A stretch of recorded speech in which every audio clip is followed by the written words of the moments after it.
യേശു മിശിഹായ്ക്ക് സ്തുതിയായിരിക്കട്ടെ. ഞാനിവിടെ പറയാൻ പോകുന്നത് 1 കൊരിന്തോസ് 9-13 മുതൽ 18 വരെയുള്ള വാക്യങ്ങൾ.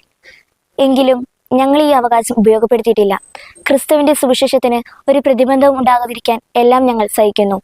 ദേവാലയ ജോലിക്കാർക്കുള്ള ഭക്ഷണം ദേവാലയത്തിൽ നിന്നാണെന്നും അൾത്താര ശുശ്രൂഷകർ ബലിവസ്തുക്കളിൽ പങ്കുപറ്റുന്നെന്നും നിങ്ങൾ അറിയുന്നില്ലേ?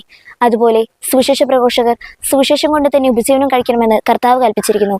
എന്നാൽ അതൊന്നും ഞാൻ ഉപയോഗപ്പെടുത്തിയിട്ടില്ല. അങ്ങനെയുള്ള അവകാശങ്ങൾ ഉറപ്പാക്കുന്നതിന് വേണ്ടി ഇക്കാര്യങ്ങൾ ഞാൻ എഴുതുകയുമില്ല. എന്തെന്നാൽ മറ്റൊരുവനിൽ നിന്ന് അഭിമാനക്ഷതം ഏൽക്കുന്നതിൽ ഭേദം മരിക്കുകയാണ്. ഞാൻ സുവിശേഷം പ്രസംഗിക്കുന്നെങ്കിൽ അതിൽ എനിക്ക് ഒരു അഹംഭാവത്തിന് വകയില്ല. അത് എൻ്റെ കടമയാണ്. ഞാൻ സുവിശേഷം പ്രസംഗിക്കുന്നില്ലെങ്കിൽ എനിക്ക് ദുരിതം.